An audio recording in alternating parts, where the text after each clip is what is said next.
We got a new year, a new political regime, resolution, weight loss, results, GLPs, especially to get you to a place where you can overhaul your metabolic machinery. I think there is a positive, ideal state at which you can on-ramp the GLPs, and one of those is adding hormone optimization.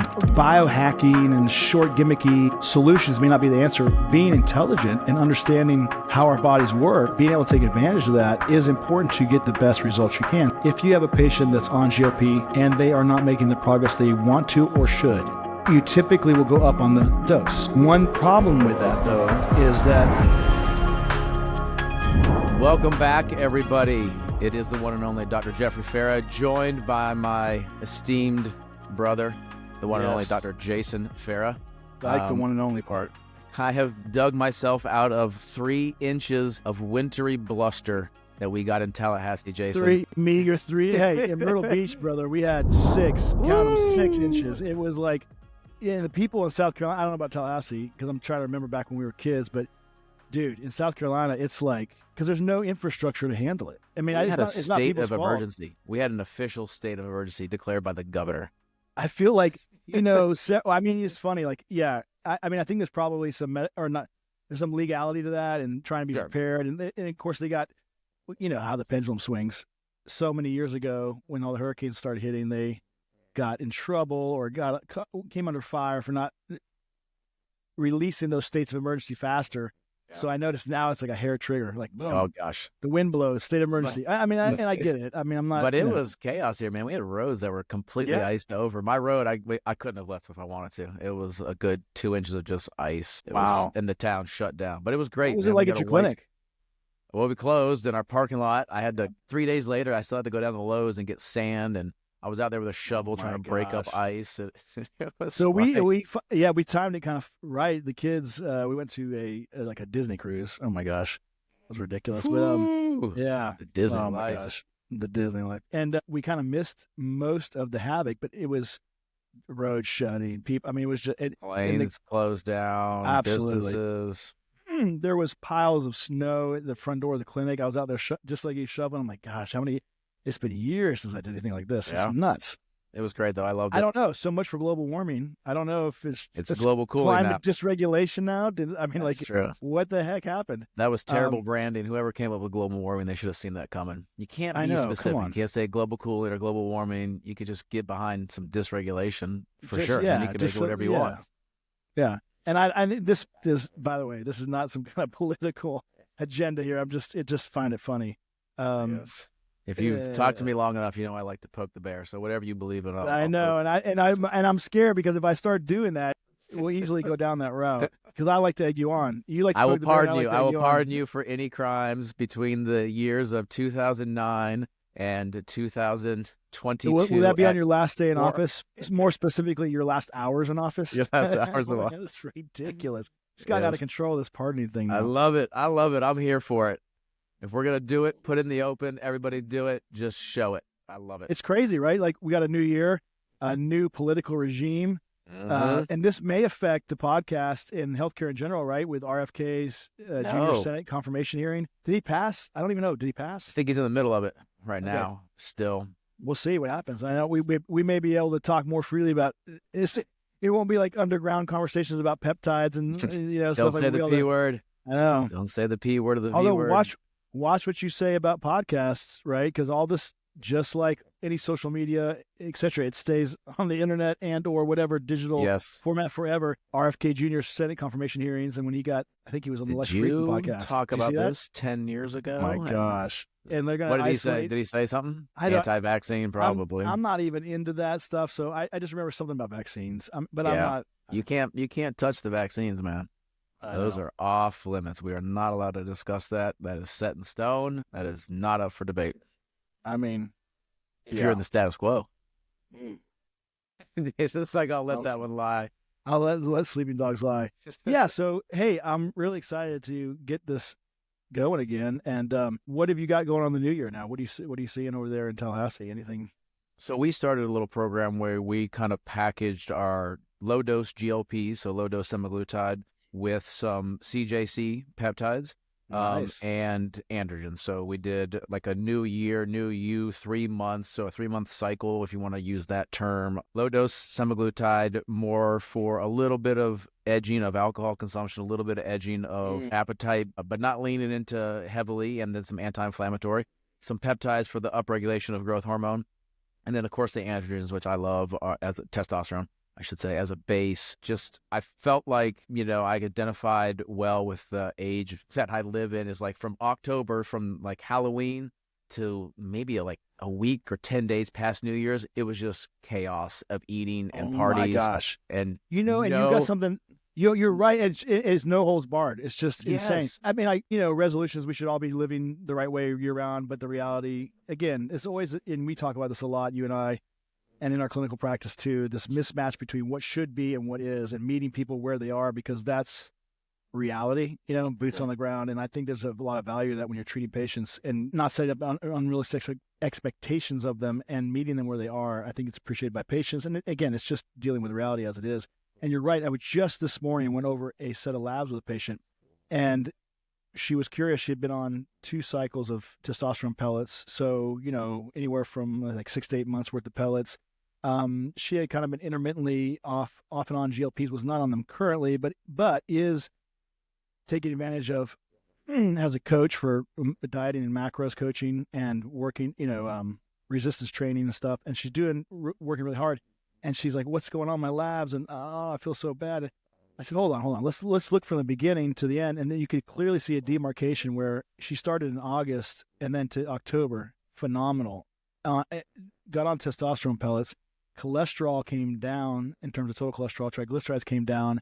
HDL stayed static, which I find is routinely the same across the board of men and women, but it does improve your cholesterol, which again goes that whole thing like, oh, it's going to ruin your cholesterol and give you heart attacks. Well, maybe Winstrol and D-ball and, androgenic anabolic steroids, but not bioidentical and or testosterone done in optimized levels. Typically, her cholesterol gets better, and sure enough, we saw that. But her hemoglobin A1C was like 5.6, although, testosterone does help with that. But I said, okay, and her triglycerides were like 60. They had really improved. I said, okay, so-and-so, patient N, we'll call her. What I'm seeing is if you move glycosylated hemoglobin, right, hemoglobin A1C, 3-month window, you move backwards in time 3 months, and you could see where in October her labs looked great. Her hemoglobin A1C was like 5.2 or something. Now she was knocking on the door of prediabetes. And what happened between those times? Exactly what she said. There was November Thanksgiving, there was December Christmas, New Year's, all the partying, all the food, and she's like, yeah, if I'm honest, holy cow, I went bonkers. And I said, well, that's an acute window. That's a medium to short-term window backwards, and we're seeing the old habits that she had, because she was really frustrated with her New Year's resolutions from January 1 to January, what's today, the 31st, we're filming this, end of January. And I said, hold on, don't get you're actually looking backwards in time. So the retrospective scope is validating what you did, and you're admitting to it. You've actually done really good. And acutely, look, your triglycerides, because she's saying, I've been eating right and working out. To me, as a clinician, I don't know how you feel, but those triglycerides were, that's an obvious sign. And I said, none of this matches. Like if you had a metabolic syndrome, we'd see your waist circumference obviously increasing, but we'd see your hemoglobin A1C spiking and your triglycerides spiking together, other metabolic perturbations that we don't. I'm seeing a mixed bag. And so when I'm looking backwards, yep, over that holiday season, you did not eat right, and there's the hemoglobin A1C. Over the last month, your triglycerides have gotten massively improved. And so that was more of an acute window into what was happening. And so it helped her reason out. And so we had a long talk about resolutions. And like you were asking me on the telephone, we were talking about this episode, you kind of wanted to know how I'm looking at going from those resolutions to results.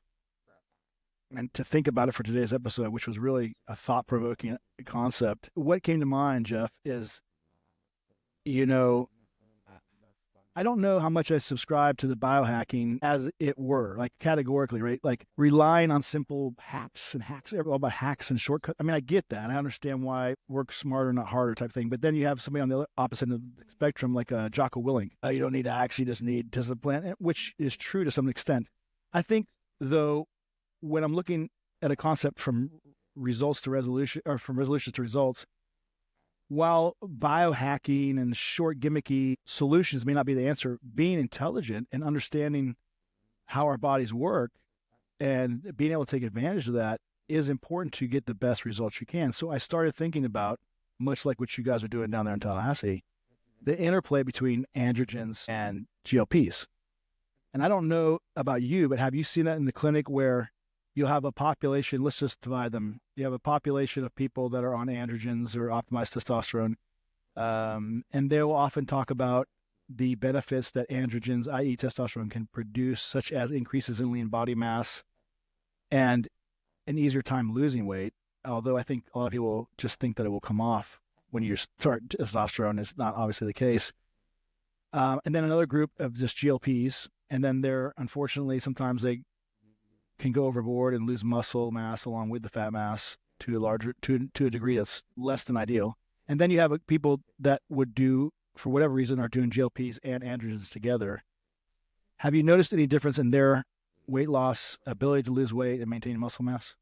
Yes, I would. I think initially when I first dabbled into the GLPs, I was a little late to the game. I was just a little apprehensive. I'm a slow adopter to a certain extent.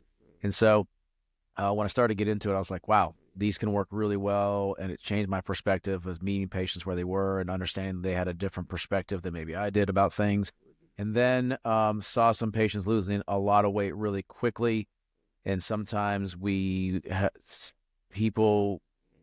sort of like honed in our dosing to be much more specific. And one of those things was to spare muscle mass. And now where I'm at is I started encouraging patients to consider adding whether hormone optimization fully or at least a small, almost, I don't like to use the word microdose because it's kind of been adopted by the biohacking community to mean lots of things, but small doses of testosterone to preserve the muscle mass.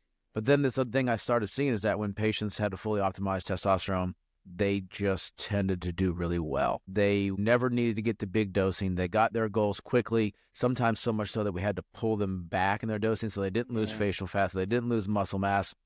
And then you had this other patient base that what I would say is less optimized in other areas as well. And it can be just a real struggle if you're just doing the GLPs only. So for sure, I think there is a positive ideal state at which you can on-ramp the GLPs, and one of those is adding hormone optimization, but there's other things as well, I think.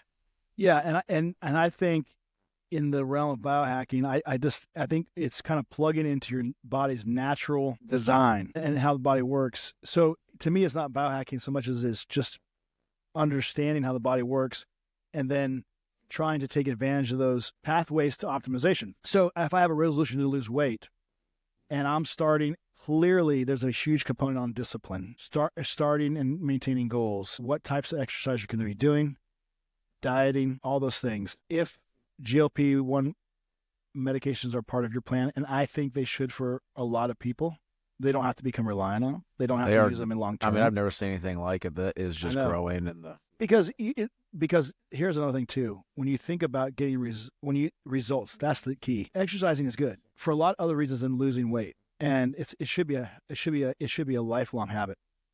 But sometimes, especially when we're kind of anthropologically, societally geared for quick results, and if we don't see them, to get frustrated, because what do? If you want a hamburger and French fries, you drive 0.1 mile to it's instantaneous, right? You don't even drive. You Uber Eats it. I know that's right. If you want something, your phone has access to just immediate gratification. So you can't ignore that you live in this realm. And when you get those early results, there's reinforcement, positive reinforcement to continue those healthy habits. I am not saying by any means to rely on the medications to get the results for you, but I am acknowledging the absolute reality that is results in a reasonable time frame or even an advanced optimal time frame tend to strengthen healthy behavioral patterns. Because wins beget wins, for sure. They're much better and easier, more clearly said. Exactly. I have seen the same thing in clinic. And then so for the longest time, I kind of, you kind of have theories about it. There's a synergy there, right? So if, like in the case of tirzepatide, we know that independently tends to make lipolysis or degradation of fats easier and more robust and efficient on its own. So doesn't testosterone. So there's an obvious, I mean, they're both doing the same thing and they seem to be additive and they're from different pathways. But I never realized, and now in retrospect, kind of connecting the dots, it makes sense. But I never realized there was an actual, real, even delineated pathway, and it seems to be the glucagon 1 receptor. So I found a study here, published in the journal Biomedicine and Pharmacotherapy, 2019. This is out of China. These are, I don't know if it's a murine model. I think mice. So a murine model that demonstrates that in mammalian organisms, it's the receptors, the glucagon receptor. And when you increase or optimize androgens, or there's a proportionality that exists. So more androgens means more glucagon-like peptide 1 receptors. And so there's more of these little, I kind of imagine in my mind as these little square-shaped receptors that a square-shaped molecule fit into, like the old, biology text. So there's more of those that then will be transcribed. The androgen goes through the nucleus into the cytosol, or into the cytosol, then into the nucleus. Transcription upregulates. More glucagon receptors are then provided. So you get more bang for your buck. You get a more efficient, robust response from whatever dose you're on because there's more receptors for the drug to plug into, which is very interesting because it's not simply more of the drug. I think a lot of people out there, and this is what I would also encourage you and other practitioners, if you have a patient that's on GLP and they are not making the progress they want to or should, you typically will go up on the dose. That's very obvious. And there's a stepwise progression that Eli Lilly and Novo Nordisk in the published literature demonstrate, this laddered stair step every month going up based on the half-life, etc. One problem with that, though, is that in studies looking at insulin sensitivity in puberty, and I'm looking down here at the study just to remind myself, but we can see that it's not necessarily represented by glucagon-like receptor 1 concentrations only. People with poor insulin sensitivity in these adolescent studies of insulin insensitivity demonstrated that they had normal GLP-1 levels. Now, the opposite has been shown. There are some times where you have decreased GLP-1 receptor, it's not receptor, but concentrations. But in this case, the function seemed to rely only and solely rather on the receptor. Well, that makes sense. If you have the drug, but you don't have a receptor for it to plug into, well, it can't work. So you need something to upregulate the transcription of it. And eating processed food and Western diet, diabetes in itself seems to downregulate receptor transcription. So that can be reversed and likewise enhanced by optimizing androgens. If you're doing it to a safe level, you're going to accrue other benefits as well as, like you said, lean body mass. So let me see if I can put this into, so what I heard you say is that distill that down to in easy to understand. Somebody's journey of getting fit or whatever, or taking hormones and doing semaglutide, tirzepatide, the brand names Mounjaro and Ozempic, that they can see an upregulation of the receptors that the drug would hit to make its effect in the presence of optimized testosterone. Yes. The testosterone itself is upregulating the creation or the body's making more of those receptors, so therefore you would potentially be more sensitive in its effects. Beautifully said. And for the fact checkers and fellow science nerds out there, it seems to be more dihydrotestosterone, but the source of that is testosterone, right? Right. So the 5-off reductase. So not necessarily the estrogen or progesterone. It seems to be the androgen side of things. Seems to be androgens, which is interesting because then you think back on something we've talked about before, even in this podcast series way back years ago, was looking at the effects of testosterone on type 2 diabetes. Mm-hmm. And for sure, getting rid of it completely, or at least so testosterone decreases, receptor transcription decreases, the effect on the hypothalamus. I mean, it's just unreal. And so and then when I said that or realized that, I'm looking at these studies, I'm like, oh my gosh, like it's been sitting there in front of me the whole time, but it's nice to have that delineated. So let me ask you this, boil that down to like, would you say, so I'm going to throw something at you, and I already have like a patient that did this. Would you say somebody, even if they weren't, let me just say my patient example. So I had a patient, she couldn't afford pellets anymore, but she wanted to do GLPs. And she's like, I can only pick one and I want to try these. I want to do something different. Sure. I said, but let me at least give you 3 to 5 units of sub-Q testosterone when you come in. Like, let me just comp you on that. I won't charge you the cost. And did phenomenal on her, because I was like, I don't want you to lose. You like to work out. You're active. She was not, 30. She was pushing over 50. So I was like, you need your muscle mass. I don't want to give you this GLP and sacrifice any muscle mass if you lose a lot of weight, which is your desire. So let me just spot you. Like, don't worry about the cost. I know you're going to do well with the testosterone. You have a history of it. And we'll just, when you come in for your shot, we'll just give you 3 to 5 units sub-Q. And did really well. Her partner, who was doing this journey with her, was not a previous hormone patient. So I was like, I don't know how you're going to respond to hormones. I'm not going to just give you injections off this. I tend to not do injections on women. Let me just do it on my current patient. I'm sorry. If you want to come in here and do the full workup on that side of things, then we can. And believe it or not, there was a huge difference in the rate at which they lost weight. Now, very different people, very different. Everything's different. But I was like, genomes are different. Twins, so it could have been nothing related to the testosterone. But that's interesting that you say that, because that was a real world example of that happening. Right. So the question always is there like a type 2 error, or is there like a true and unrelated thing going there? True, it happened, and true, this happened. But I would say in this case, no, there's actually a good chance it was related to the androgen. And interestingly enough, now that I think about it, she did so much better that she stopped her GLP before her partner did. And went back on pellets? No, but I was thinking cost-wise, she ended up, you could say it was actually maybe a cost savings if you had 100%. Done them together, which is something I've had to learn. And the PA that we work with, she really prefers the tirzepatide over the semaglutide for that reason. Like, it may be a little more costly, but you end up in the long run doing better, experiencing maybe some less side effects, and then you get to your goal faster. So in the long run, you actually save money. In aggregate, I have found the same thing in the clinic, because obviously the pharmacies charge more getting the medication for the patient because of the cost of the medication is higher. Correct. Yes. And so their charge is higher. And so you look at that and you're like, ugh, as these are substantial payments per month. I get it. It's not lost on me by any means. And so I get it. However, like you're saying, and I will say the same thing as your PA and you, if you look at the total aggregate cost, the tirzepatide, although it's the more expensive one monthly, it tends to be in aggregate much cheaper because you're on it not as long. And that's a really good point. I never thought to take it one step further and say, oh, don't forget all the benefits you'll have with hormone optimization anyway. They may be there for that anyway. I find that the two populations are suffering from the same thing at the same time, because it is true that obesity, if you look up natural ways to increase your testosterone, you're going to see like lose weight, work out large muscle groups and compound movements, bench press, squats, And so, so a lot of these maladies occur in the same population anyway. So that you're seeing this a lot together. Turns out it may be a way to save money, accrue other benefits, stave off muscle mass loss, increase lean body mass, synergistic effects that they have on their own each, now acting in concert. And then not only that, there's a huge physiologic mechanism on the receptor itself. It's really fascinating.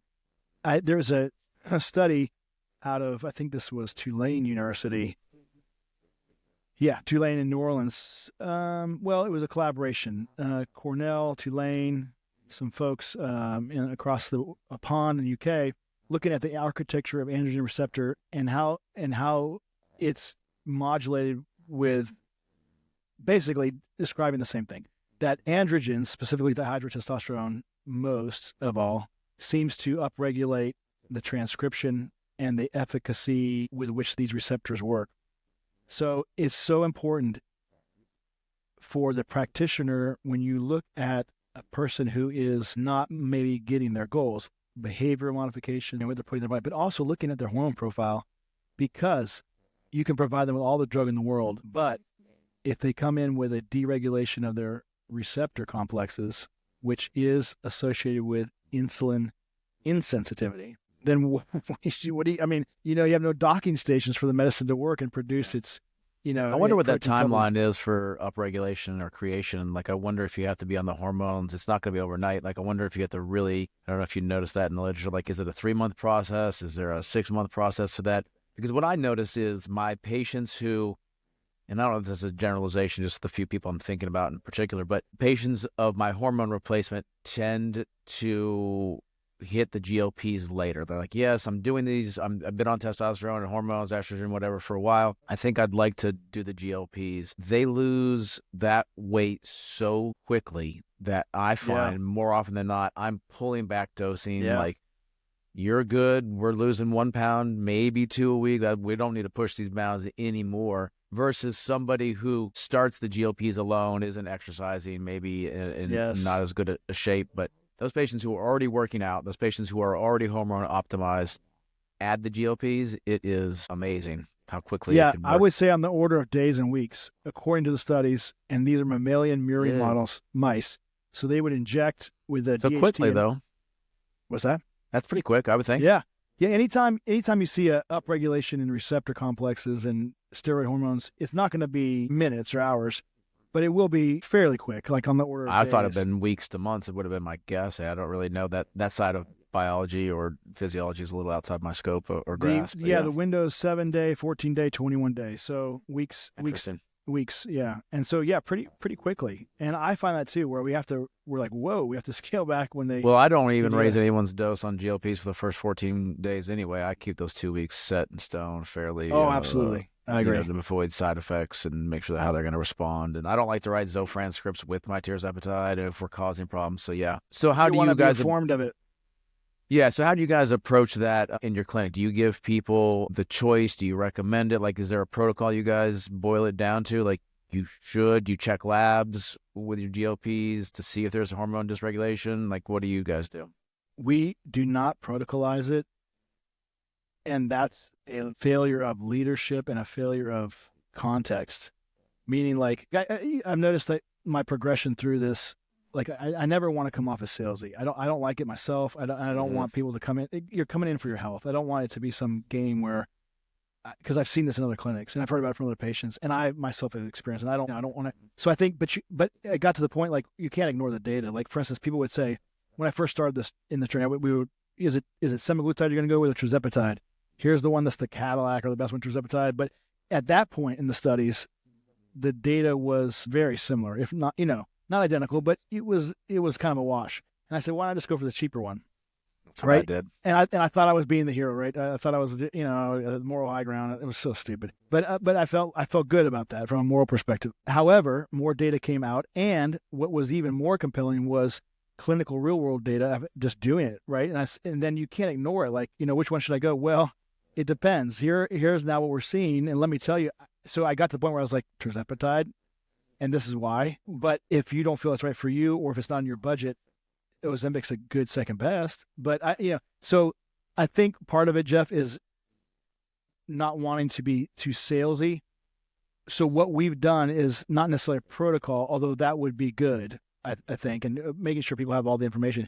We just simply make it a point to talk about how that mechanism exists as best we can, in lay speak, so to speak, and let them know, and just say, this is something that needs to be looked at. It's important for your health and longevity for these reasons, but also for this very specific reason. And then just simply take the cues. So it's easy to do that because the people that are doing the prescribing of these medications and the evaluation of these patients are me and my wife, Morgan. So so now if we have this massive clinic with massive number of providers, we couldn't get away with that. B, a protocolized approach would be better. But right now, we're simply we always make it a point to discuss. At least discuss. We've made it a point to, I would agree, the two things that you said. Unless somebody is highly working out consistently, they just want to lose a few pounds, unless that, like, small population exists, I go straight to tirzepatide, my recommendation. I recommend when they come in for their visit for the GLPs that we pull labs and we get hormone profile.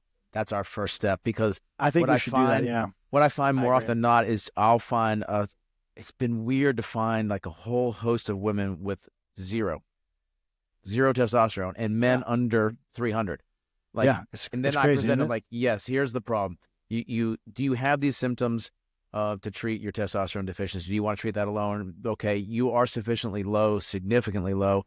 It would also enhance your GLP journey. And so those patients, I think at the very least, we're picking up the low-hanging fruit who because I've been wondering if the upregulation of those androgens is going to speed up their journey and make it better. Is the significant absence of androgens going to make it even longer and even worse, because they're having a hard time putting on muscle anyway, so maybe they're going to be more prone to losing it when they lose weight, even if they are doing resistance training. So I'm like, I've been really big on maintaining your muscle mass. Like we do not want to dip into that, because you're going to have. I don't want to set up my next client base in 25 years. I tell everybody that. I'm like, don't be my next patient in 25 years because we stripped all your muscle away and now you're going to be going to my orthopedic side. That's right. That's right. And I don't want to be. I don't want to be one of my former patients as a trauma surgeon that are having hip fractures because of imbalance caused by muscle loss. Other things. Yeah, I totally agree with you 100% on that. And you got to be mindful of that. That's where these drugs have been criticized a lot, to an extreme in a sense, but at the same time, maybe not. I mean, that's really important. I think what it requires is to be a more savvy practitioner, which it sounds like you guys are already doing, and a savvy consumer. So this podcast is for both, and hopefully we can help educate both sides. I would tell my GLP people listening to this, already taking semaglutide, already taking tirzepatide, just get a simple hormone panel, check your testosterone. Yeah. If you're a male under 300, if you're a female significantly low, I've seen plenty of zeros. It would behoove you to have that corrected, if nothing else, to preserve your muscle mass, feel better while you're on this, because sometimes I see this too, is sometimes the caloric intake gets really low and they get sort of fatigued from that lack of caloric intake. Gosh, and so you're while right. they're getting the benefit that they want to see, they're also like, I'm kind of tired. And I'm like, yes, well, you're eating. Maybe he's working really well on you. Maybe we should upregulate that fatigue side so you can get moving. Totally agree with that. I think that's another thing. And then again, in the name of knowledge, not hacks, we've talked about it on this podcast, and it's been on a lot of other podcasts. Ones that we specifically admire, like Huberman, right? When he talks about the anterior cingulate gyrus, we know there's upregulation of dopamine and serotonin, specifically in the anterior cingulate gyrus.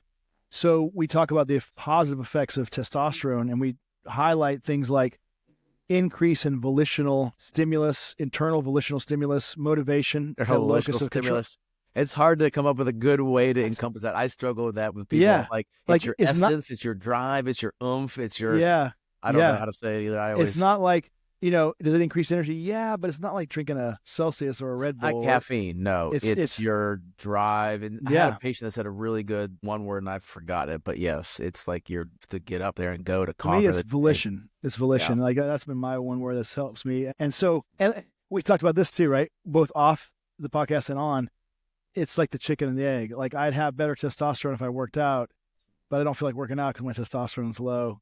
I mean, that's part of it. And yes, discipline is part of it. And yes, what we should do versus what we do. I mean, I get it, but I mean, reality is reality, right? And so if there's a pathway that our body already operates under, having knowledge of that and using it to your advantage is smart, not a cheat code. It's just being smart. I don't care what anybody says. I mean, I love Jocko Willink, but so resolution, weight loss, results, GLPs, especially to get you to a place where you can overhaul your metabolic machinery. So give me 3 months, give me 3 to 6 months on GLPs, preferably 3 to 4, maybe like a weaning month or 2, maybe 3 to 5. Let's not be on this forever. Let's not do it the right way, not lose our muscle mass. But so that's number one. We're going to take you from a pre-diabetic or diabetic, metabolically deranged person who, honestly, exercise and those things are really good and good for you. And we know that you're not going to tolerate a lack of results, right? And that's been you come in talking about that. I've tried this and I've tried that and I never. Okay, well, let's get you results. Let's give you 3 months. Okay, we're not going to say you're going to be on this forever, not even a year. Oh, by the way, turns out a huge part of this is the glucagon receptor, not just the drug. You may be suffering from hormone deficiency, and I like your idea about the protocol. And in fact, it's interesting that learning from you on this podcast is as much for the audience as it is for each other learning. And we've talked about that. I think probably all podcasters would probably tell you that if they're honest. But I'm gonna implement that, and we're gonna just screen. So you do hormone screening. By the way, you're deficient or insufficient in your androgens, specifically testosterone. If you would like to avail yourself of that, here are the benefits. And oh, by the way, here's the other benefits on your medical weight loss journey. And if you're a patient who is having insufficient results or inadequate results or unsatisfactory results on GLPs, or you're a practitioner who can't get the results you want for your patient. Both, right? Look at your hormone profile, look at your androgens, because there's literally a very good mammalian murine model that shows us upregulation of glucagon receptors occurs with optimization of androgens. Yeah, I agree. I think that kind of wraps that topic up, but I want to say one thing just off the cuff, and I want to see what your thoughts are on this. As I've noticed with my GLPs, right, we were told for as long as I've been in school, kind of coming up through that time frame that it wasn't the calories, it was this other thing. It wasn't how much you ate, it was this other thing. It was this sensitivity, it was this metabolic syndrome. Then all of a sudden I noticed that a drug comes out that limits caloric intake. And then all of a sudden, lo and behold, maybe it was caloric intake. Right. And the other thing is I'm starting to see like, it's great for your heart. It's great for your kidney. It's great for your cardiac lipid profiles. It's great for this. And I'm like, so my question to you, and not that you need to know the white paper answer to this, is it the medication that's doing all this broad spectrum, or is the lack of synthetic food that we are shoving in our face on a giant daily basis that is having this widespread effect? Because it was one thing, and I live in this space of fitness and gyms and working out and athlete, and we always knew bad food is bad for you. It just makes you, but I don't know that I even conceptualize how significantly detrimental to our human existence the amount of crappy food that we eat on a day is doing. I think the more I see the effect of these GLPs, to me, and I don't know that I have a great scientific backing for why this is, but I think it is the lack of processed synthetic food replacements that we're putting in our body that's actually giving us that widespread effect. Or do you think it is the actual mechanisms of the drug as well, or solely I think it's both. I think it's both because, you know why? And I don't have to go into the research articles and or statement white papers. I can simply just tell you the evidence shows that the drug is beneficial. And we talked about two biochemical pathways today.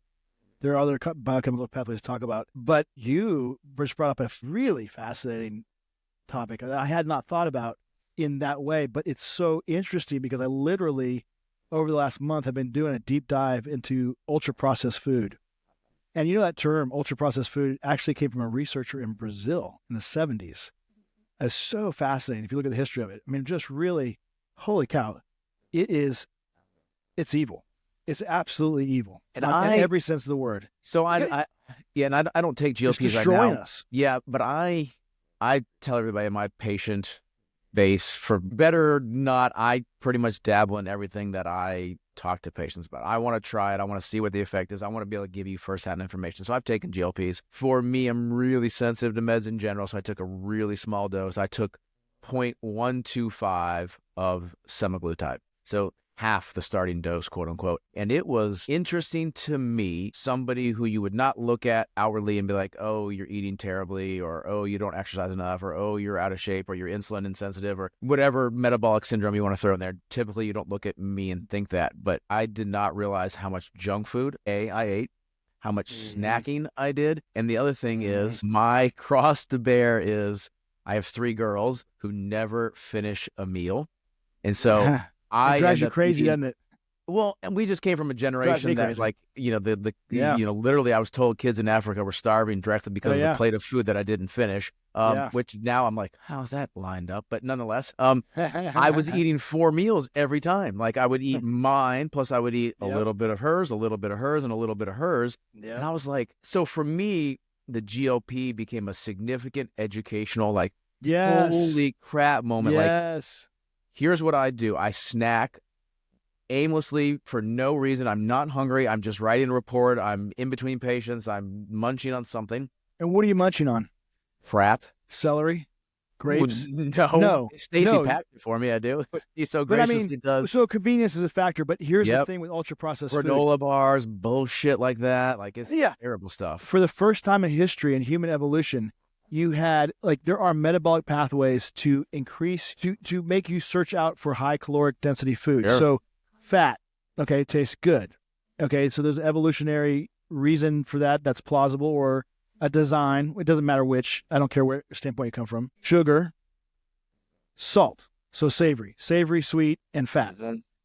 But in nature, like for instance, have you ever Those are overeaten? hard to get. Exactly. Have you ever overeaten grapes? I mean, you might eat some, or you can just Never. never. Now that's sugar, but no fat. Sugar, but no. But There's it's never been those low. combinations. Yeah, it's low sugar compared to a Starbucks or a But Dunkin' no. But Donuts. I'm just looking at what it Yeah. has. Yeah, exactly. It is, and not to mention the sugar Well, content's even have you lower. ever overeaten a piece of steak? Like you might No, one no, meal, but if you eat good real meat, you're like, oof, I'm full. I can't eat no. the bread but you can always stuff some more bread But and now, for the first time in history, we have savory, let's call, salt and fat and sweet chocolate covered pretzels. Salty, it's tell me Or more. what's your favorite? What's your weakness? We don't need to go into that detail.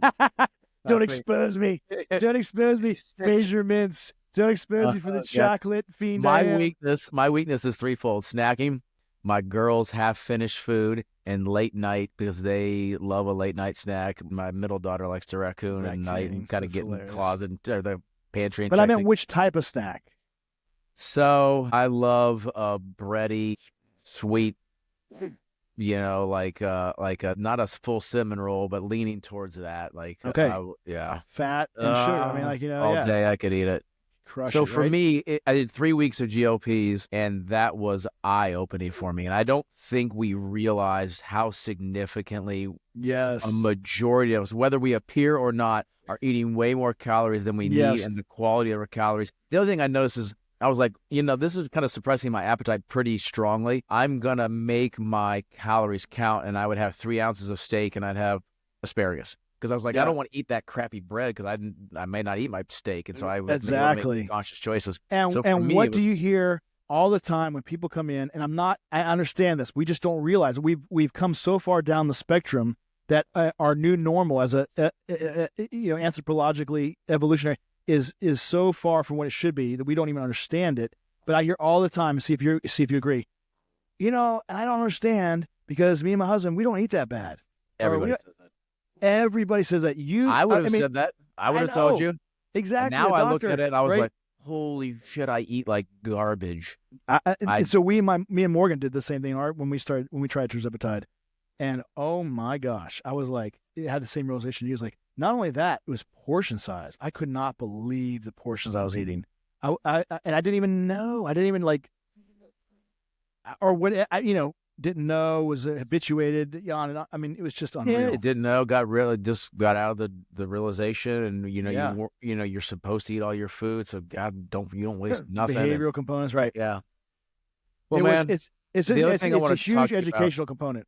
Yeah, Yeah, go ahead. yeah. The other thing I want to talk to you about when we come back at some point is I'm noticing that you've kind of encouraged us to step our foot into the aesthetic Yeah, optimization world, and I'm starting to see patients who are losing weight who are now two things happen is they want to treat some of the maybe results of the fat loss, but then are also, I think, how do I say this without being crass? But like when you're maybe 75 overweight, you look in the mirror and you're just like, I got to lose this weight. Now you're not, and you look in the mirror and you're like, oh, I uh-oh, got a also new problem. didn't realize I wanted to work on this, and I was successful in one. Maybe maybe I do want to address those things. And not that it becomes like this vanity chase, but you're like, No. huh, maybe I don't have to be relegated to how I thought Yeah. myself to be. And so I'm just getting started in that aesthetic.